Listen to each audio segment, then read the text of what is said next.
그 이번 주 여론조사를 보니까 문재인 정부 국정 지지율이 국정 수행 지지율이 39.5%로 조금 한 2% 오른 것 같아요.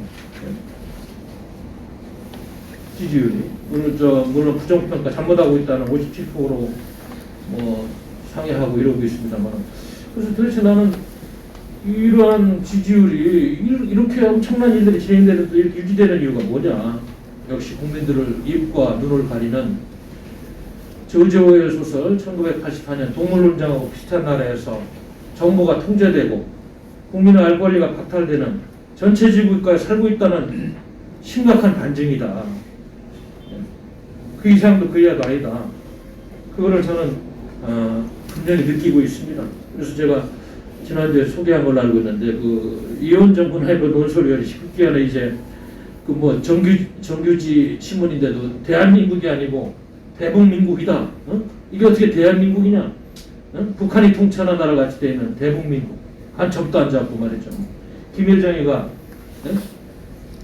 삐러뿌리면 안 된다니까 법 만들고, 우방국들한테는 다 신임도 잃고, 대북민국론이 벌써 나오고 있는 이런 상황입니다. 지금 경제계에서는 정말로 곡소리가 한두 군데 나오는 게 아니에요. 우리가 그동안에 소개한 법들 외에도 뭐 중재재해법이라고 해서 이제는 경영자들이, 기업주가 사업을 맘먹고 할 수가 없는 환경이에요. 모든 게 이제 노동자애들이 이렇게 다 지금 법이 좀 고쳐져 있어요. 그리고 헌법상 과잉금지 원칙 위배되는 처벌조항, 산업재해 현장에서 근로자가 사망하면 2년에서 5년 이상 징역을 살아야 되고 5천만 원에서 1억 원 이상 벌금을 부과하는 처벌 하한선을 정한 거 보면 선진국에 비해서는 너무나 과하다. 물론 뭐 산업재해 대책은 필요한데, 이게 법의 상식을 벗어나는 이런 법들이 아까도 이야기했습니다만 중대재해법이라고 반어법적인 또 하나의 법률을 지금 중대재해기업처벌법을 또 민주당이 추진하고 있다고 합니다. 이게 완전히 입법 독재, 입법 폭거로서 상식을 가진 대한민국의 법 질서는 지금 붕괴되고 있다, 이렇게 봐야 될 것 같습니다. 이게 좀 보통 문제가 아닙니다. 그리고 그 대북전단 문제에 대해서 이전에 영국 의회까지 이거는 안 된다고 목소리를 높이고 있고, 미국 의회에서는 내년에 청문회까지 지금 이야기하고 있는데, 데이비드 몰턴 그 영국 상원의원 같은 경우도 이 문제에 대해서 개별 발언을 통해 가지고 한반도에서 북한 인권 증진을 시키거나 인간의 존엄성을 보장할 수 없는 그런 잘못된 법이라는 이야기를 하고 있고, 로버트 킹 전 미 국무부 인권특사도 미국에서 이 문제에 대해서 심각하게 지금 토론을 하고 문제 제기를 해야 되고, 문재인 씨는 이 문제에 소명을 거부하는 것이 맞다, 이런 의견이 연일 오고 있고, 그 마이클 커비 전 유엔 북한 인권조사위원회 위원장도 표현의 자유 중시하는 바이든 행정부 정책과 충돌할 여지가 충분히 있어서 시작부터 아마 이 문제 가지고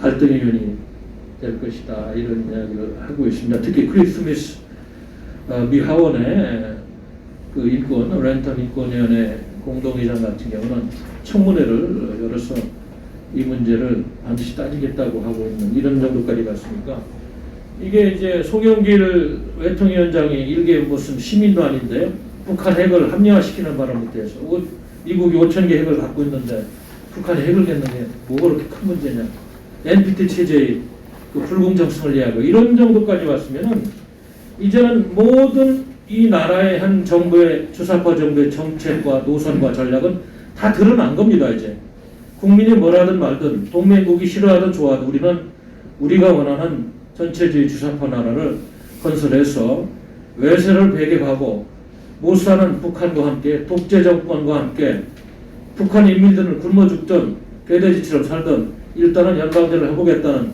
중국 공산당을 병풍으로 치고 이렇게 가겠다는 것을 만천하에 다 공표한 거예요. 더 이상 의심할 여지가 없습니다. 이렇게까지 가고 있는 형국에서 야당, 국민의 힘이라는 사람들이 하는 말장난이나 뭐 선거를 통해서 뭘 해보겠다는 그런 얄팍한 잘못된 인식이 다시 한번 적화되는 대한민국에 휘발유를 붓는 그런 역사의 큰 책임을 방기하는 이런 잘못된 야당의 이런 실수에 대해서도 우리 국민들은 지적을 해야 되고 그들에 대해서 비난을 해야 됩니다. 지금 뭐 이렇게 가면은 이제 마지막 연방제 헌법 개헌 그거 어떻게든 통과될 텐데 우리가 손도 써보지 못하고 그야말로 빨간 나라에서 사유재산권도 다 침해되고 어느 날 갑자기 세금만 많이 내고 우리가 발언할 수 있는 표현의 자유도 다 이제 없어지고 5.18 얘기만 해도 앞으로 잡혀가지 않겠어요. 이런 세상에서 살게 된다. 6.25 때 좌익들이 이루지 못한 총칼을 통해서 적화혁명을 법과 제도권의 틀 안에서 무리수를 둬서 이렇게 이루어가고 있는 현실에 대해서 우리 공화당은 더욱 홍보를 하고 지적하고 비판의 목소리를 높여야 될 것 같습니다. 감사합니다.